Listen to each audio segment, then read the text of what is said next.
മൂക്കിപ്പൊടി വരെ ഇപ്പൊ മായമാ. ഒന്ന് തുമ്മണമെന്നുണ്ടെങ്കിൽ ഈ കുരുമുളക് കൂടെ വലിക്കണം.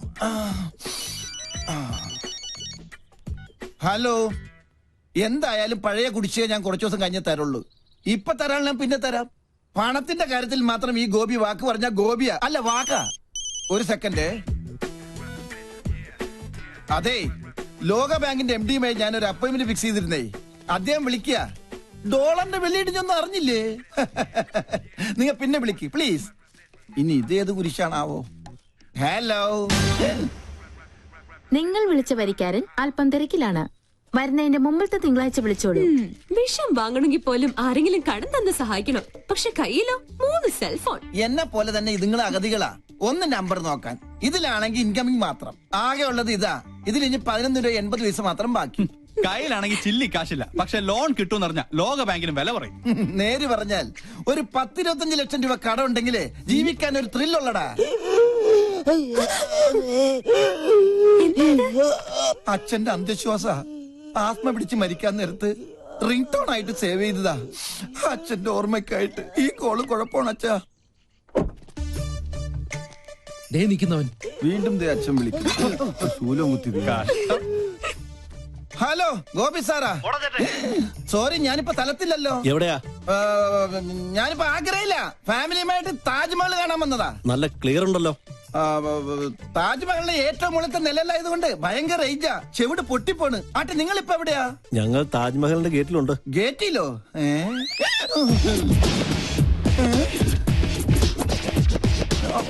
ഇവനെന്താ വൈബ്രേറ്റർ വെച്ചേക്കണോ? എന്റെ അമ്മേ, ആരാത്? ഡീഫോൾട്ട് അക്കൗണ്ടിന്റെ കളക്ഷൻ ഏജൻസാ. തേടി പിടിച്ച് ലോൺ കൊടുക്കും, ഓടിച്ചിട്ട് വാങ്ങിക്കും. പച്ച മലയാളത്തിൽ പറഞ്ഞ ഗുണ്ടകൾ. കയ്യിൽ കിട്ടിയ ഏതെങ്കിലും ഭക്തി സീരിയലുകാർക്ക് മറിച്ചു വെക്കൂടാ പട്ടി. അതിന് കൈ കിട്ടിയിട്ട് വേണ്ടടാ. കിട്ടുമോ നോക്കണ്ട. ഏത് കയ്യിലാസ്യമേ ഒളിച്ചാലും നിന്നെ പിടിക്കൂടാ ഗോപി. മര്യാദക്ക് കാശ് വന്നിട്ട് പോടാ. അമ്മേ ഭഗവതി, ഓ കലികാലം. ഒഴിച്ചപ്പാടും അവരെ ഇന്ന് ലോൺ എടുത്തിട്ടുണ്ടോ? നിക്കടാ അവിടെ. ഓടിയാൽ ഓടിച്ചിട്ട് പിടിക്കും. ഓടുന്നവനെ ഓടിച്ചിട്ടല്ലാതെ പിന്നെ ചൂണ്ടയിട്ട് പിടിക്കാൻ പറ്റോ? ഈ ആൽമരത്തിന്റെ ചുറ്റി എവിടെയെങ്കിലും വിളിക്കാം. നല്ലൊരു പൊത്ത് കിട്ടി.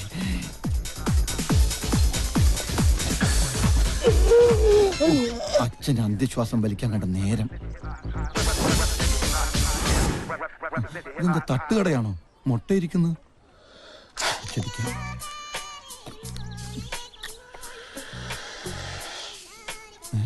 ആരാ ചൂച്ചൂന്ന് മുന്നേ വിളിച്ചത്? ഇത് ഡ്യൂപ്ലിക്കേറ്റ് അല്ലേ? ഒറിജിനലാ?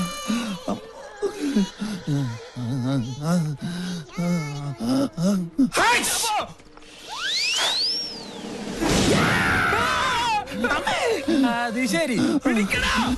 ശിവനെ, മൂന്നേരം ഉണ്ടല്ലോ. മുതലും പലിശ വേണം. മുതലായിട്ട് ക്യാമറ പോരെ.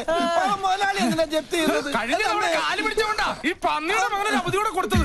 അയ്യോ സാർമാരെ, ഇന്നത്തെ ഷൂട്ട് മുടങ്ങി ആകെ പ്രശ്നവും. ഒരു ദിവസം കൂടി ക്ഷമിക്കണം പ്ലീസ്. നാളെ കാലത്ത് പലിശ തുക എങ്ങനെയാലും ഞങ്ങൾ അടച്ചോളാം. എടുത്തു കൊടുക്കാനാണ്. വിശ്വാസം ഇല്ലെങ്കിൽ ഗ്യാരണ്ടിക്ക് വണ്ടിയുടെ ചാവി കൊടുക്കല്ലേ? കൃത്യം ഫെബ്രുവരി 31. നിങ്ങളുടെ ഉറപ്പിൽ ഒരു അവധിയും കൂടി തരാം. അതെ, പരിശീലനത്തിൽ കുടിശ്ശിക 50,000 രൂപ നാളെ തന്നെ കിട്ടിയിരിക്കണം. വാക്കാണോ? വാക്കല്ലേ? നാളെ രാവിലെ ഞങ്ങൾ എത്തിയിരിക്കും. വാക്ക് പറഞ്ഞാൽ വാക്കായിരിക്കണം. ആണോ? അയ്യോ എന്റെ ശൂലം.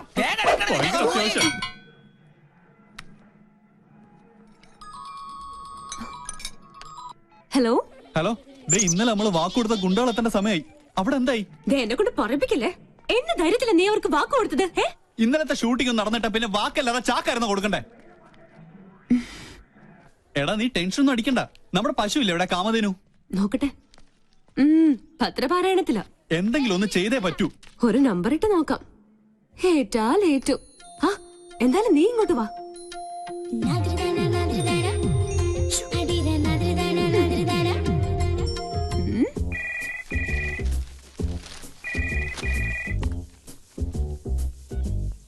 ഹലോ വല്യമ്മ, ഞാനാ രാജലക്ഷ്മി. എന്താ മോളെ? അത്യാവശ്യമായി എനിക്കൊരു 50,000 രൂപ വേണം. ഹോസ്പിറ്റലിൽ നിന്ന് വന്നാൽ ഉടൻ തിരിച്ചു തരാം. അതിന് ഇപ്പൊ ഇവിടെ എന്റെ കയ്യിൽ കാശില്ലല്ലോ മോളെ. ഒരു ക്യാഷ് ചെക്ക് തന്നാ മതി, ഞാൻ മാറിക്കോളാം. വളരെ അർജന്റാ. ആരുടെയെങ്കിലും കയ്യിൽ കൊടുത്തു വിട്ടാലും മതി. പൂജമോള് സ്കൂളിൽ പോയല്ലോ. പിന്നെ ആ മരം കയറിയുണ്ട് പിങ്കി. വേറെ നിവൃത്തിയില്ലെങ്കിൽ അവളുടെ കയ്യിൽ തന്നെ കൊടുത്തു വിട്ടേക്ക്. പെട്ടെന്ന് വേണം. എന്റെ ഈശ്വരന്മാരെ, ജീവിതത്തിൽ ആദ്യമായിട്ടാ ഒരു 50,000 രൂപ കടം കൊടുക്കുന്നത്. പക്ഷെ രാജലക്ഷ്മി ആയതുകൊണ്ട് തിരിച്ചു കിട്ടും, ഉറപ്പാ. എന്താ സംഗതി ഏറ്റോ? താമസിയാതെ ഒരു പുറംവിളി കേൾക്കാം. വാ. പിങ്കി പിങ്കി മൈൻഡ് ചെയ്യണ്ട. മോളെ, പിങ്കി മോളെ, ദേ ഇത് നീ നിന്റെ അമ്മയുടെ കയ്യിലൊന്ന് കൊടുത്തേക്ക്. എന്താ ഇത്? ഒരു ചെക്ക. ചെക്കോ? എനിക്ക് പറ്റില്ല. അല്ലെങ്കിൽ തന്നെ ഞാൻ തൊട്ടതിനെല്ലാം കുറ്റ. അത് കറക്റ്റ്. ഈ കാശിന്റെ ഇടപാടൊക്കെ നമ്മൾ വളരെ സൂക്ഷിച്ച് തന്നെ കൈകാര്യം ചെയ്യണം. നീ ആര്? കേന്ദ്ര ധനമന്ത്രിയോ? പോടാ പോടാ. മോളി ചെക്ക് പിടിച്ചേ. അത്രയ്ക്ക് അത്യാവശ്യം ഉണ്ടെങ്കിൽ നിന്റെ അമ്മ എന്നോട് ചോദിക്കുള്ളൂ. മോള് ഇതൊന്ന് പിടിച്ചേ. ഓക്കെ ഞാൻ വാങ്ങിക്കാം. പക്ഷെ ഇതിന്റെ പേരിൽ ഒരു പ്രോബ്ലം ഉണ്ടാവില്ലാന്ന് മുത്തശ്ശൻ സ്വന്തം തലയിൽ തൊട്ട് സത്യം ചെയ്യണം. അതെ അതാണ് അതിനൊരു ശരി. വേണ്ട, ഒരു പ്രാവശ്യം നിന്നോട് ഞാൻ പറഞ്ഞു. ഇതിപ്പോ കടം കൊടുക്കുന്ന എന്നേക്കാൾ ടെൻഷൻ നിങ്ങൾക്കാണല്ലോ. ഒരു സത്യത്തിന്റെ കാര്യല്ലേ ഉള്ളൂ. ദേ എന്നാണ് സത്യം, ഇതേ ചൊല്ലി നിനക്കൊരു പ്രശ്നം ഉണ്ടാവില്ല. പോരെ, ഇത് പിടിച്ചേ. അപ്പൊ അത് കഴിഞ്ഞു. ആ മുത്തശ്ശ, പ്രഷറിനുള്ളൊരു ഗുളിക മേശമേലെടുത്ത് വെച്ചിട്ടുണ്ട്. അതിന് എനിക്ക് പ്രഷർ നോർമലാണല്ലോ. അല്ല, ചിലപ്പോ അബ്നോർമൽ ആയാലോ. അതെ, ഈ മനുഷ്യന്റെ കാര്യല്ലേ. കണ്ടിരിക്കും ജനങ്ങളെ. 2 പ്രാവശ്യം ഞാൻ നിന്നോട് പറഞ്ഞു നിന്റെ വണ്ടിയും കിണ്ടിയൊക്കെ ഞാൻ കത്തിച്ച് കാട്ടിക്കളി. ദേ മോളെ, ഈ മുത്തച്ഛ ഫുൾ ഹെൽത്തിയാ. ദേ കണ്ടില്ലേ? പദം ഉറച്ചു നാം പാടി പോവുക, ഭാരതം കണത്തിലേക്ക് കേരളപ്പെടുക്കുക. Why are you so late? Sorry, yaar. Okay. Yes, madam. അല്ല, നിന്റെ വീട്ടിലെ കാലാവസ്ഥ ഇപ്പൊ എങ്ങനെ? ഇടിയോട് കൂടിയ മഴയ്ക്ക് സാധ്യതയുണ്ടെന്നാണ് ലേറ്റസ്റ്റ് റിപ്പോർട്ട്. ഹലോ ഡാ, എനി ഹോട്ട് ന്യൂസ്? മുത്തശ്ശന് പ്രഷർ കൂടി. ഇപ്പൊ ആരോടൊന്നും മിണ്ടാതെ ഒരു മൂലയ്ക്ക് കുത്തിയിരിക്കുക. അയ്യോ പാവം. ഭക്ഷണം ഞാൻ വരുന്ന വഴി കഴിച്ചോളാം. പിന്നെ പുറകുവശത്തെ വാതിലിന് കുറ്റിയിടണ്ട.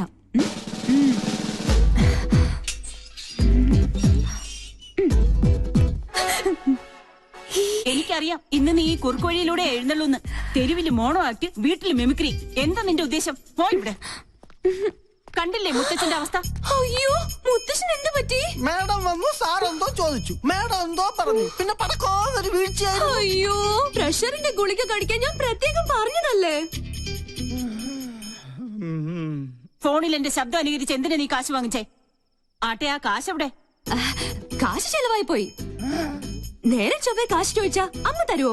മുത്തശ്ശൻ തരുവോ? അത് നേരാ, ഒരിക്കലും തരൂല. അല്ല, ഞാൻ ചുമ്മാ ഒരു നേരം പോക്ക് കാണിച്ചു എന്ന് കരുതി അപ്പൊ തന്നെ ആ ക്യാഷ് ചെക്ക് എന്നെ ഏൽപ്പിക്കേണ്ട വല്ല കാര്യം ഉണ്ടായിരുന്നോ? വേണ്ടാന്ന് ഞാൻ മുത്തശ്ശന്റെ മുഖത്ത് നോക്കി പറഞ്ഞതാ. വാങ്ങിച്ചേ പറ്റുള്ളൂന്ന് മുത്തശ്ശന് ഒരേ നിർബന്ധം. അങ്ങനെ പറഞ്ഞോ സാറേ? ആ, പിന്നല്ലാതെ. ശരിക്കുള്ള കാര്യം. കോട്ടയോ? എന്താ അത്? അല്ല, കോട്ടുവായിട്ട് ഇത് അകത്ത് പോകുന്നു പറയായിരുന്നു. ഒരു പ്രോബ്ലം ഉണ്ടാവില്ല എന്ന് സ്വന്തം തലയിൽ തൊട്ട് സത്യം ചെയ്താ മുത്തശ്ശൻ അതെനിക്ക് തന്നത്. അല്ലാന്ന് മുത്തശ്ശൻ പറയട്ടെ. അവൾ പറഞ്ഞു നേരാണോ? ഓ, അപ്പൊ മുത്തച്ഛൻ തന്നെയാ കുഴപ്പക്കാരൻ. ഈ ഒരു പ്രശ്നത്തിൽ വാവച്ചിയെ മാത്രം കുറ്റപ്പെടുത്തിയിട്ട് ഒരു കാര്യമില്ല. മണ്ടത്തരം കൊണ്ട് ഓരോന്ന് വരുത്തി വെക്കും മനുഷ്യനെ മെനക്കെടുത്താൻ. സ്വയം അങ്ങോട്ട് അനുഭവിച്ചോ. പൂജ ദാ വരുന്നമ്മേ. പോയി കിടന്നുറങ്ങടാ പന്നി. സോറി മുത്തശ്ശ. ഓടി കള്ളി.